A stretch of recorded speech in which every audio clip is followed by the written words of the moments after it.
Bueno, muy buenos días con todos. Siempre es un placer estar dando esta charla para residentes. Creo que es el segundo curso, ¿no? Y felicito a Sofi por la organización y la excelente idea de realizar un curso de intervencionismo, específicamente de TAVI, para residentes.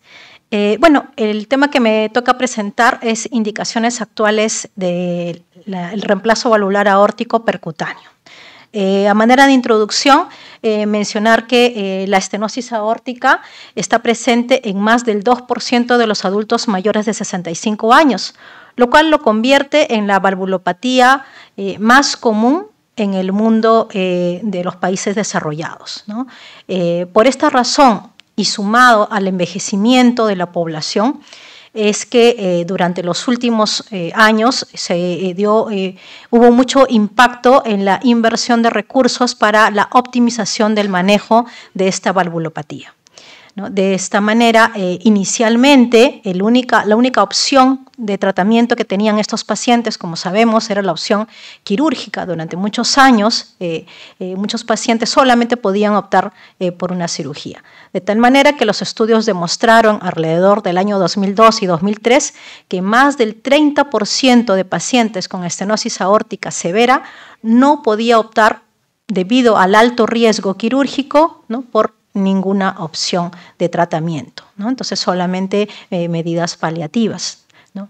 Es por eso que era necesario, ¿no?, una opción terapéutica para este grupo de pacientes. Como sabemos, ¿no?, y esta foto es tan famosa que recorrió el mundo, ¿no?, en el año 2002, Alan Crivier fue el cardiólogo intervencionista que realizó el primer reemplazo valvular aórtico percutáneo, ¿no? Y esto, ¿por qué es importante? Porque esto fue el inicio de una serie de estudios, ¿no? Fue el inicio de una nueva terapéutica, ¿no?, que no ha parado hasta ahora, ¿no?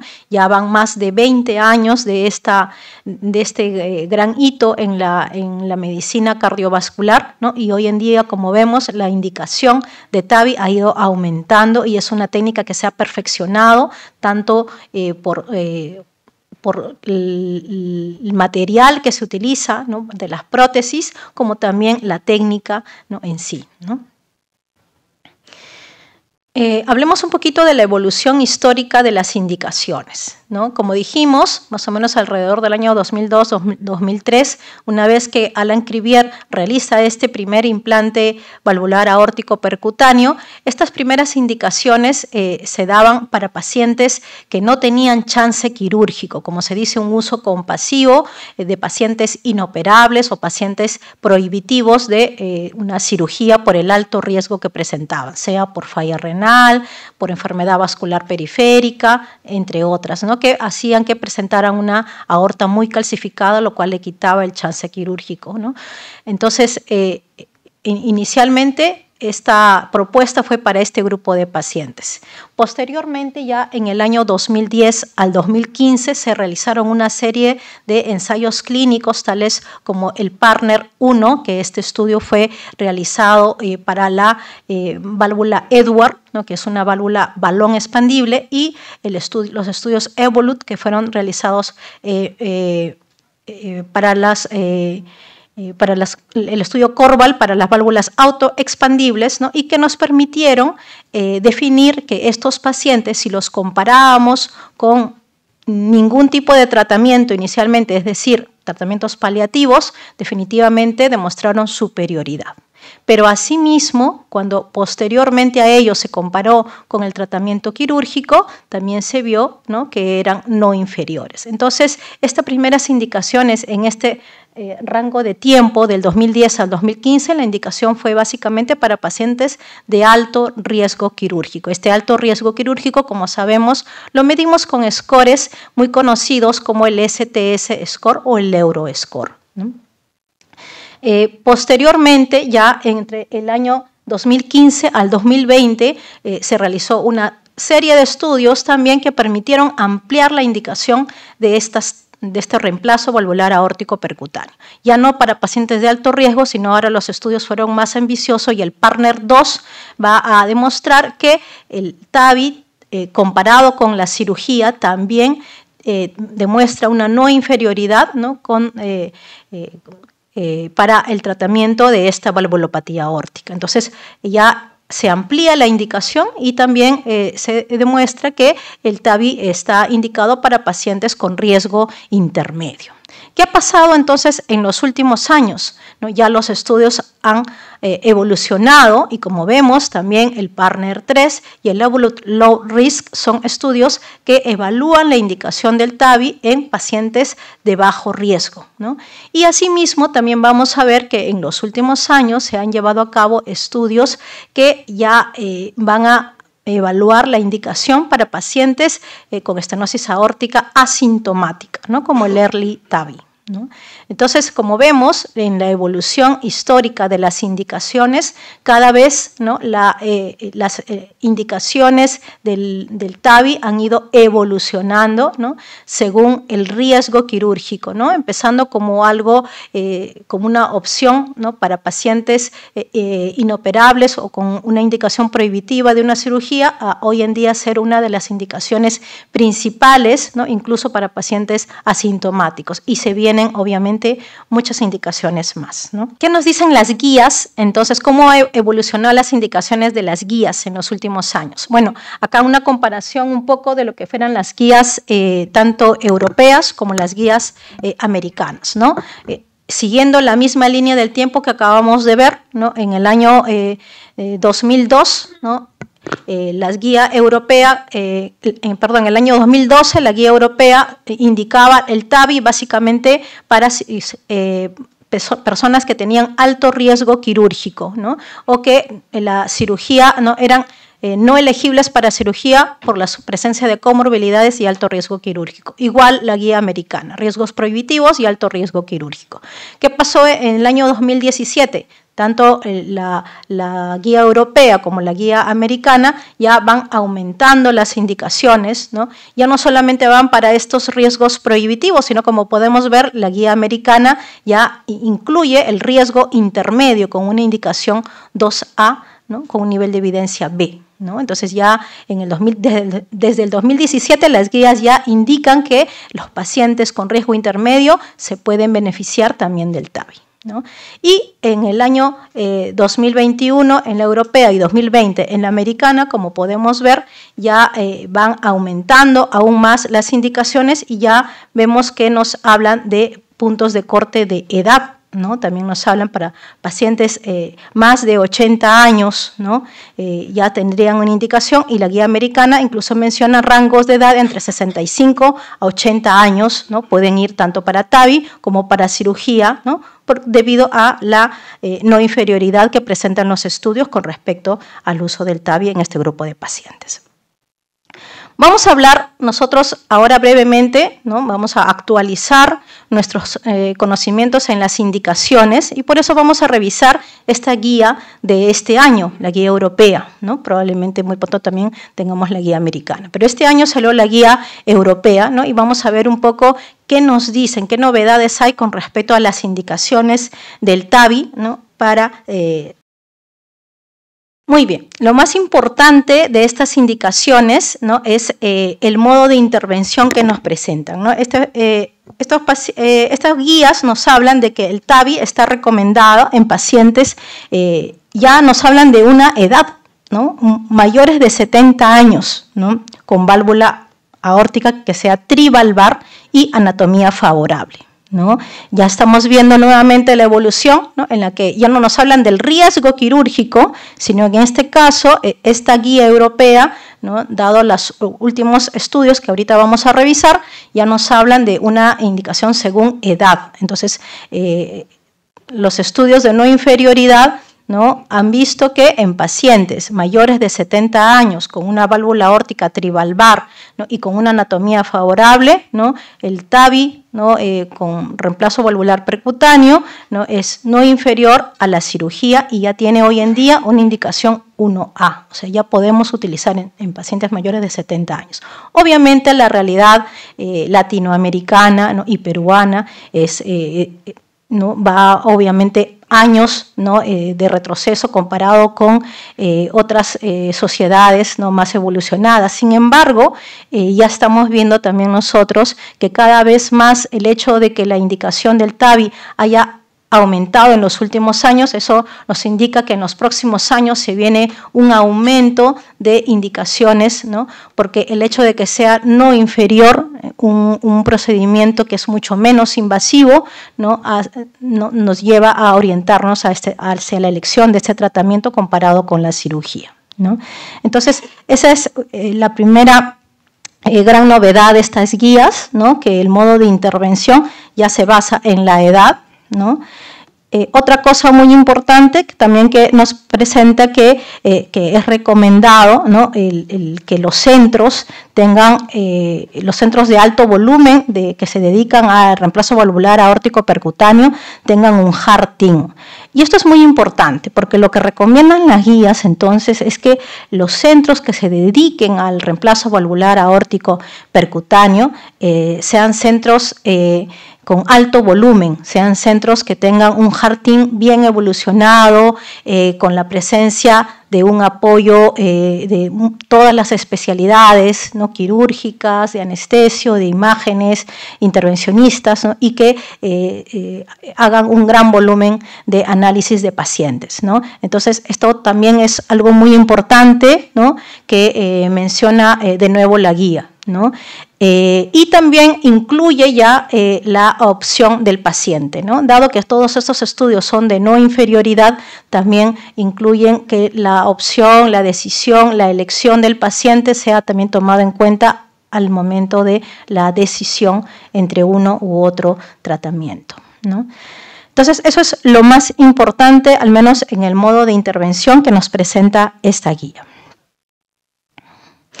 ¿Y qué estudios, qué ensayos clínicos fueron los que conllevaron a este cambio? Pues fueron estos dos, que son los más importantes que tal vez nos podemos quedar, ¿no? El DEDICATE y el NOTION 2, ¿no? Estos dos estudios fueron estudios de no inferioridad. El que pudo reunir una gran cantidad de pacientes fue el DEDICATE, en realidad más de 1.400 pacientes con un promedio de edad de 74 años, tenían un STS muy bajo, o sea, eran pacientes de bajo riesgo, en los cuales el operador decidía, ¿no? Si iba por la rama quirúrgica o por la rama percutánea, ¿no? Y luego de un año de seguimiento se evaluó la ocurrencia de muerte o stroke. Pues bien, al momento del análisis se ve que no hay diferencia significativa entre estas dos ramas de tratamiento de la estenosis aórtica severa. Entonces, el TAVI cumplió el criterio de no inferioridad versus el tratamiento quirúrgico en pacientes con bajo riesgo. De igual manera, el NOTION 2, un estudio de menos pacientes, 370 pacientes, pero pacientes mucho más jóvenes, porque la media de edad era de 71 años y también con un Euroscore bajo.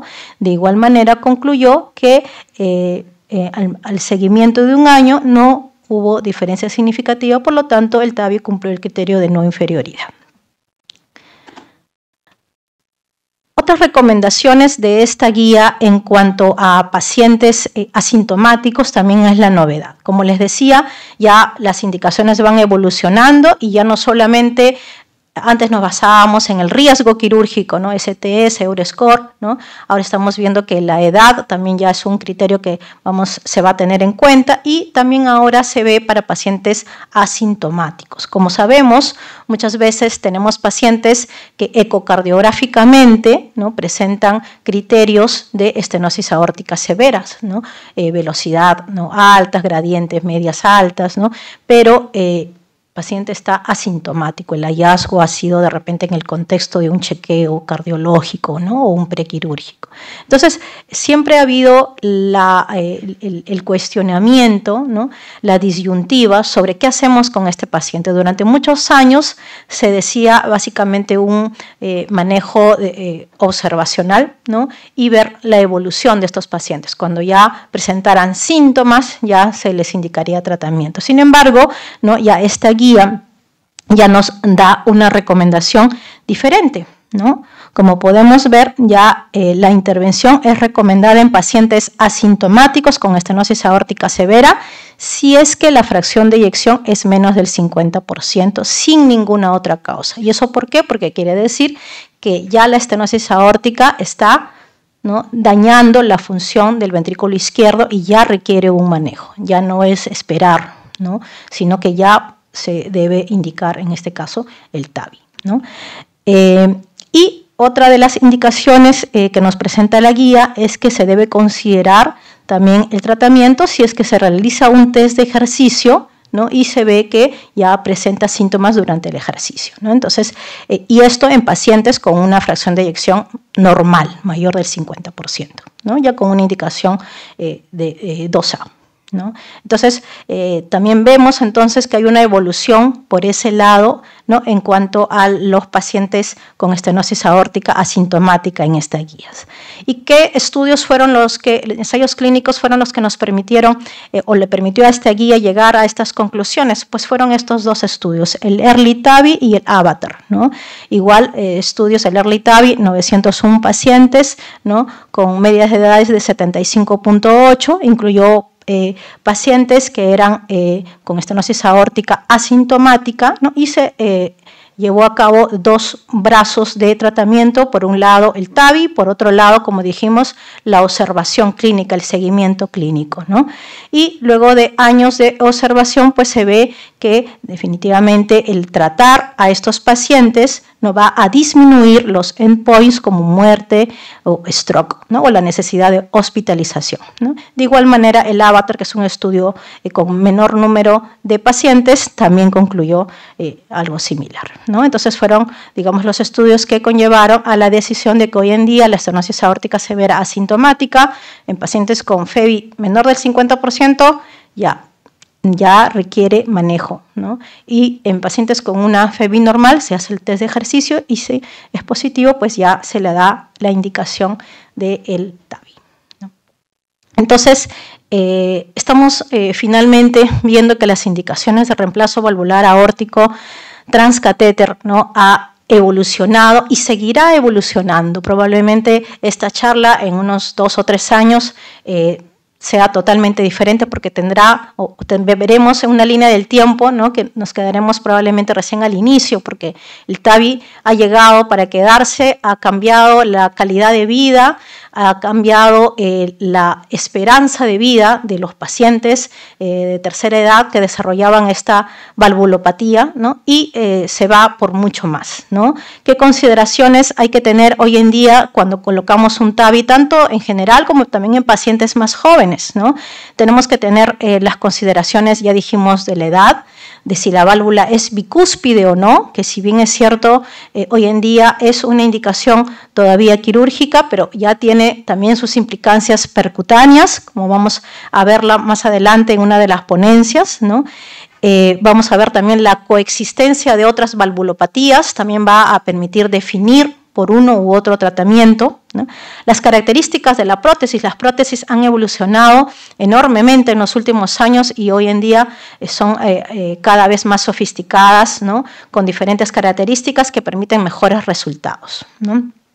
Y asimismo, evaluar también las posibles complicaciones. Si bien es cierto, todavía hay un porcentaje de necesidad de marcapaso y a veces es lo que limita un poco el uso del tratamiento percutáneo frente al quirúrgico, es importante mencionar que es un porcentaje bajo, ¿no? Hoy en día se considera entre el 2 o el 8% de la necesidad de marcapaso, ¿no? A veces también por las características basales del paciente que ya también se evalúan, ¿no? Pues se puede predecir, hay ciertos factores antes de la implantación del TAVI, que también es un factor que se tiene en cuenta entonces para la elección, ¿no?